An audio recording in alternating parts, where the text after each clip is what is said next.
Voter list सरकार बनाती है क्या सर? वोटर लिस्ट सरकार बनाती है क्या?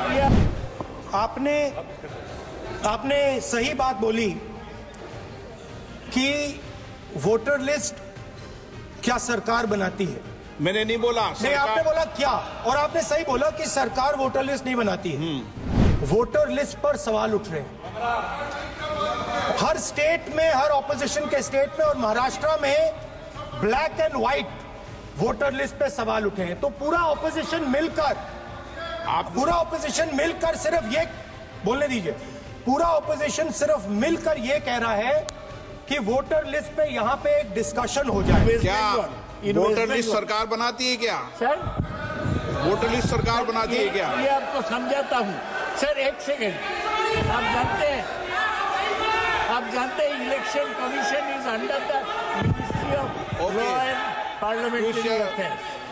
It is under election commission has to answer to parliament. Sanjay Haribabu Jadhav. Sanctioned by us.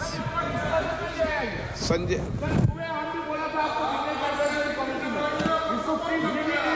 Okay Sanjay Haribabu Jadhav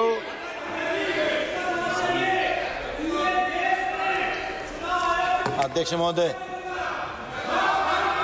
Sanjay Haribabu Jatav. अध्यक्ष महोदय, आप प्लीज, मैं आपके माध्यम से महत्वपूर्ण विषय पर आपका ध्यान आकर्षित करना चाहता हूं। आप बोलिए। मेरे संसदीय क्षेत्र में फसल बीमा योजना के तहत आप बाजू के सदस्य को बोलने दें, आपका भी लॉटरी में खुलेगा जब मौका देंगे। प्लीज। कुछ बाजू के क्षेत्र के किसानों ने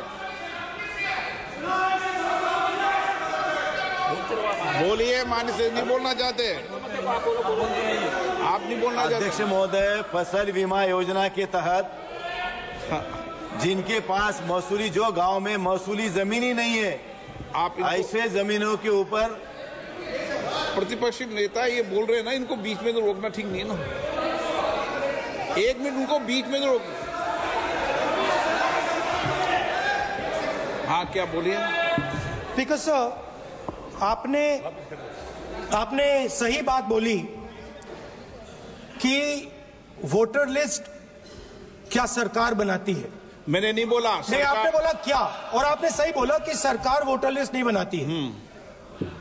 मगर पूरे देश में वोटर लिस्ट पर सवाल उठ रहे हैं हर स्टेट में, हर ऑपोजिशन के स्टेट में, और महाराष्ट्र में black and white voter list पे सवाल उठे हैं। तो पूरा ऑपोजिशन मिलकर सिर्फ ये बोलने दीजिए, पूरा ऑपोजिशन सिर्फ मिलकर ये कह रहा है कि वोटर लिस्ट पे यहाँ पे एक डिस्कशन हो जाए। ओके। आप बनाते नहीं हो, इसको हम एक्सेप्ट कर रहे हैं, आप डिस्कशन तो कीजिए। आनंद भदौरिया जी। Okay, good.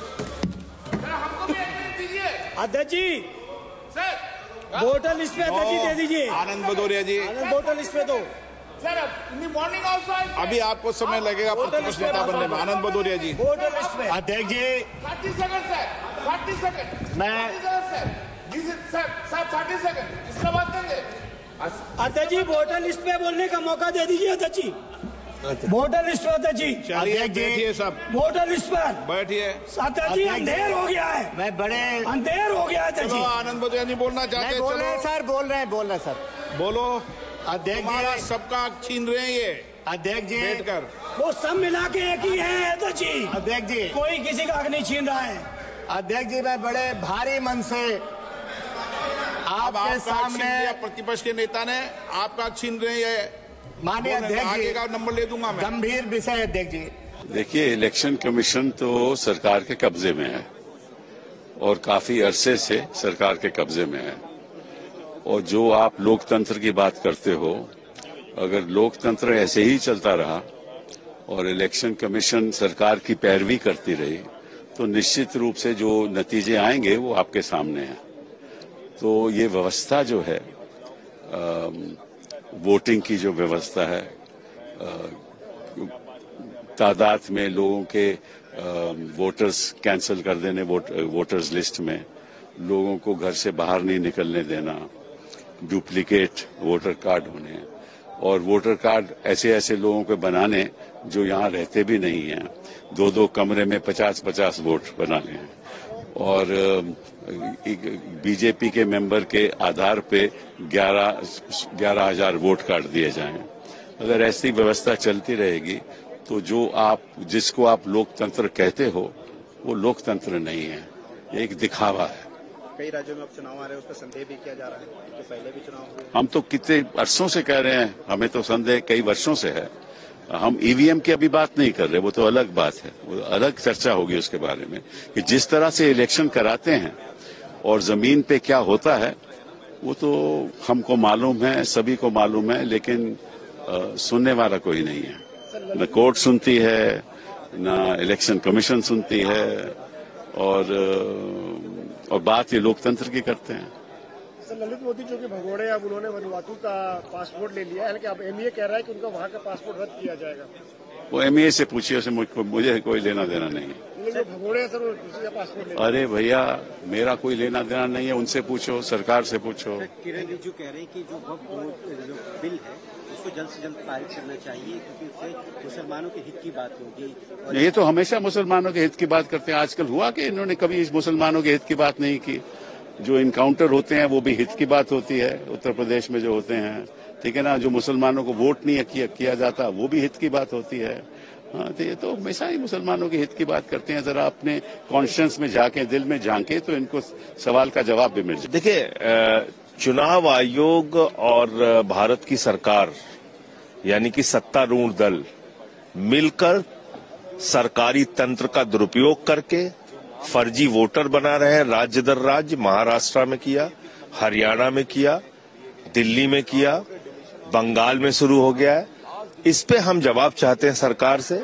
और दूसरी बात, अगर चुनाव की प्रक्रिया ही निष्पक्ष नहीं रहेगी तो फिर यहाँ कैसे आप आएंगे चुन के? वरना तो एक ही पार्टी जीतती रहेगी, एक ही पार्टी घोटाला करती रहेगी। तो इस पूरे चुनावी घोटाले पे सरकार का और चुनाव आयोग का पक्ष स्पष्टता के सामने आना चाहिए। देखिए, अगर चुनाव की प्रक्रिया पारदर्शी और निष्पक्ष रही तभी ये देश रहेगा, प्रजातंत्र रहेगा।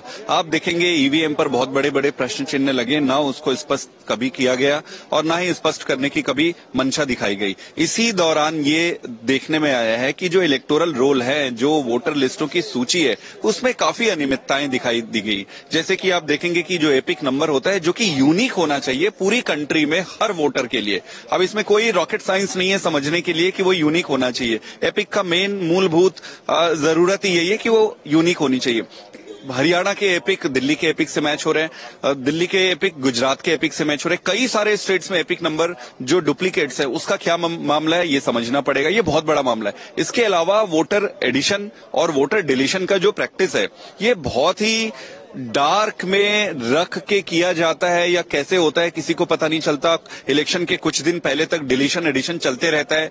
ये सारी प्रक्रियाओं को रिव्यू करना पड़ेगा, इलेक्शन कमीशन को इसको देखना पड़ेगा। अदरवाइज सिचुएशन ये रहेगा कि सबका चुनाव की प्रक्रिया से भरोसा अगर उठ गया तो क्या ही प्रजातंत्र रहेगा और क्या ही पार्लियामेंट।